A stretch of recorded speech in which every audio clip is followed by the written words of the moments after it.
Over to you, Gary.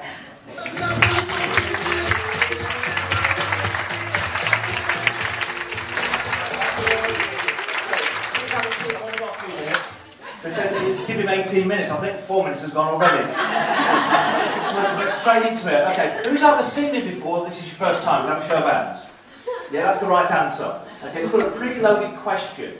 There are many questions that we can ask when we're with people that you know what the answer is going to be. Does that make sense in the room? Yeah. Yeah? Okay. So what I'd like to do, obviously I'll share as much as I can in as clear as possible with you. Obviously if there's anything that I go through you're not quite sure about, make sure you get hold of my card at the end. I've got some little tips on one side. I'll happily send you some free stuff over. Okay, so just don't be afraid to ask. I found out many years ago that when I was running a judo club. It all kicked off with we needed to get more members and we wanted to fundraise. And so I decided to break a world record. I'm interested, how many here in the room have broken a world record? We've got a few. Thank you. Brilliant. How many have done it twice? Just my hand, okay? Just my hand. Yes, so I'm a double world record holder in judo. Okay? And I set the record of the most judo throws in 10 hours. Now this is the classic thing that you get when you do something. Everyone around me says, you'll never be able to do it. Who's had that experience? Yeah?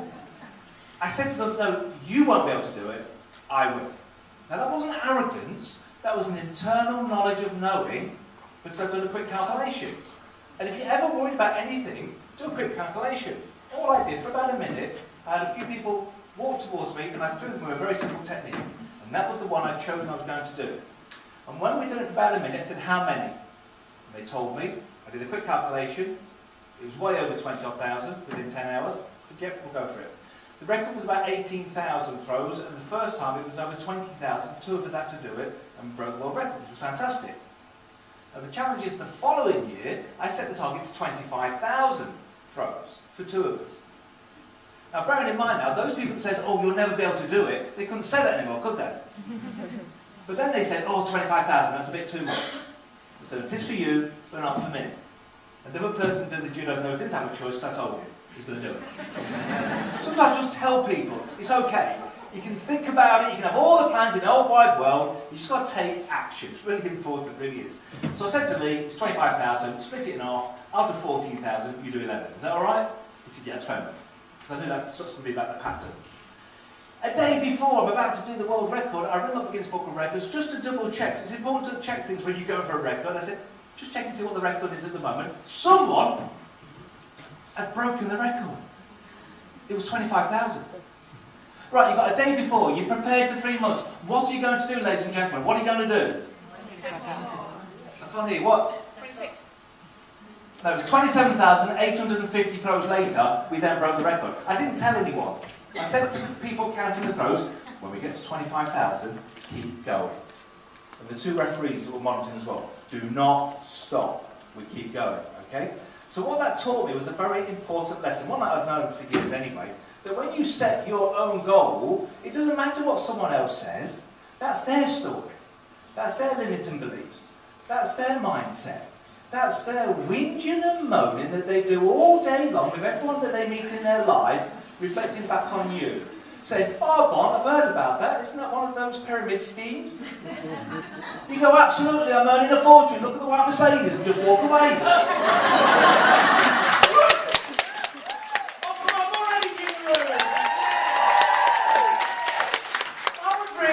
I could get you right, it's one of those, it's calm, it's legal, and it won't be for you. And as you walk away, they'll go, can we have a chat? You see, sometimes you can be too nice, trying to sell the benefits, etc. I know you've got to fit in with certain guidelines, but that's the way the human mind works. Do you know when they say that to you, this is the fun thing, because I've got a lot of friends who have done it and have done really well, I'm really pleased for them. My passion is speaking, is presenting, is sharing what I know. I know what my passion is, because I'm gifted my time today. I'm gifted my time, because I know Nikki, and I said, I'd be happy to do it, I love it. And when you do something you really love, it's easy. Does that make sense as well? Yeah. So when the compensation plan came on, probably like a lot of people in the room, my head started to hurt. I'm a bit like sort of Tom Cruise, just show me the money. Mine's complicated. Someone else can work that one out. You've got team members, they'll explain it to you. Does that make sense? Okay, so don't worry about that. But the key thing is about being absolutely passionate and 100% in what you want to do. I really don't care too much about what other people think. I'm going to do an experiment now, and I'm going to be in the live. Let me stand down there. Right. I want you to close your eyes. I'm a business hypnotist, so you're going to go under. And I'll go back on stage again. I do apologise for moving. And I want you to really focus on one thing. What I'm thinking. Oh my God, it's not that, is it, Gary? So tell me, what was I thinking?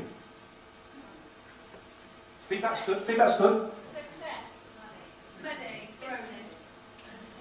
See, you haven't got a clue what I was thinking, is that right, yes or no? You haven't got a clue. So why do you waste your energy worrying what others are thinking?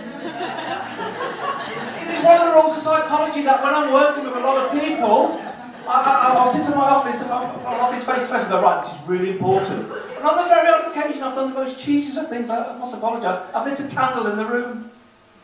It's a classic one, it really is. I've been doing this 26 years, about all the stories you can ever imagine. So I said, right, I'm going to focus on the candle. With the power of thinking, we're going to extinguish it in the mind. I know those at the very back are going, I can feel the force now, Gary, hold it back. Who's ever extinguished a candle with the power of their mind? Have a show of hands. There's only one way to do it. You go from thought, right, the candle he's putting out. That's it. Thank you very much. You know, all the meditation coaches in the whole wide world. It's not going to happen until you take action. It's not that difficult. My first law of sales was my next door neighbour, Steve. At the age of 10, he said, and I came from Leicester, so I put my hand in my pockets for a bit to look after my money. He said, Gaz, because there was 3 by short names, we're going to make some money today. All right then, Steve. Steve came from one of those families you never argued with. So he said, can you borrow your dad's wheelbarrow? I thought, hey, this is not going the right way. I said, yeah, sure. So it was during the energy strikes, I don't know if you remember it, in the early 70s. Some of you go, what's the early 70s? That's all right, don't worry. Some of us do remember it. So we went round the houses asking for scrap newspaper, because if we took enough tonnage down in the back of my dad's car, we got about £1 each. Seriously. I said to Steve, so what do I have to do? He said, it's so easy. You knock on the door and you say this, we've come for your scrap paper. Okay. That's my sales training. So I knock on the door, yes, we've come for your scrap paper. Hold on there, love. Or come round the back and lower your barrow. Please notice what Steve taught me there. It's called the assumptive close. We have come for your scrap paper, not do you have any? Because he learned very early on at the age of 12, if you said do you have any, they say no. Not difficult, is it? Not difficult at all. There's 4 styles of people that I want to share with you very quickly that I picked up on. And you will find out these 4 styles of people. You might have done a lot of psychology. Remember, I've got a very short period of time, so I just want to give you some little tidbits, if I can. There are what we call the nurturers, the very direct people, the thinkers, and the combination. Okay, that's 4. The nurturers are the people carers. People carers use words like nice and kind. They're people first before product, without a doubt. They're people first in their business, great to be around. They're very direct, often very business first, very achievement, recognition, supported by the people. Analytical, they do a lot of great deep thinking about how they can grow their business with all the figures, the logistics. Combination, the combination of all 3. How do I know how to suss someone out very quickly? By asking one question. This is one question you might want to ask. It's a very important one, you might want to write it down. And it's this one. What's important to you about, and then fit in the missing blank. Put the missing blank there. Out of interest, what's important to you about your family? Mary, listen. What's important to you about your life? What's important to you about your children? What's important to you about maybe looking at an opportunity that might make a difference?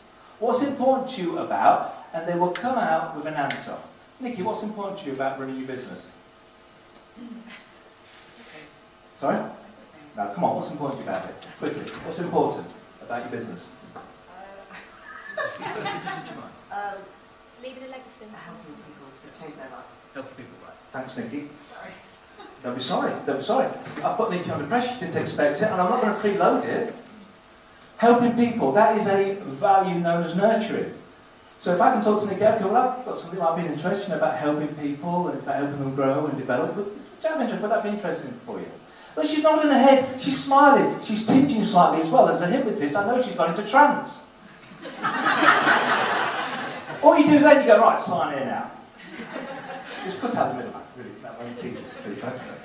But in that one moment, for Nikki, yeah, that help was the first thing. Nothing, because she's put under pressure. Oh, come on, a little bit of humour, a little bit of a smile. What's the most important thing to you about? Yeah?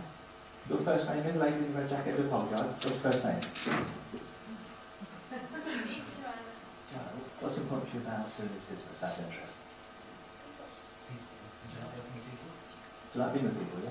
It's a people business, isn't it? Thanks, Joanna. So for Joanna, it's people. So again, Joanna, when I was chatting to Nikki about if I could show you something that might be interesting, could help and develop people, is that something you might be interested in? She's nodding to me already. There's your cue.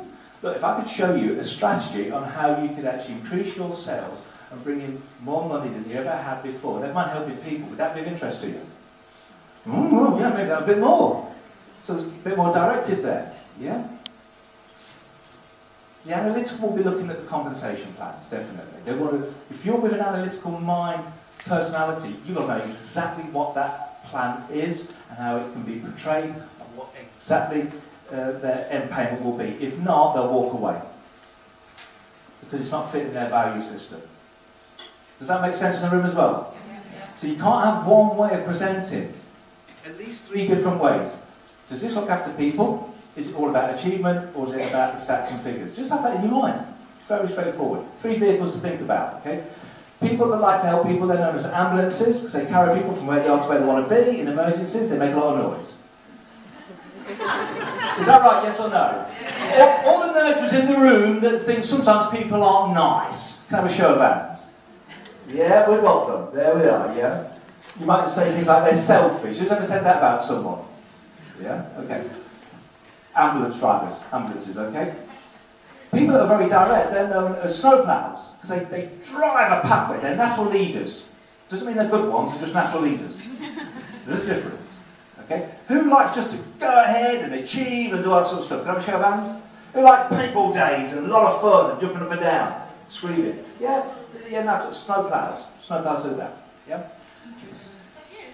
The analytical mindset is a submarine. Someone who likes to take their time, sometimes be on their own, will have teams, but will actually be happy to be independent. Fairly cautious sometimes and wants to make sure things have been planned out and worked out well. Who would say that fits in with them? Yeah, great. So from submarine's point of view, standing back, periscope view.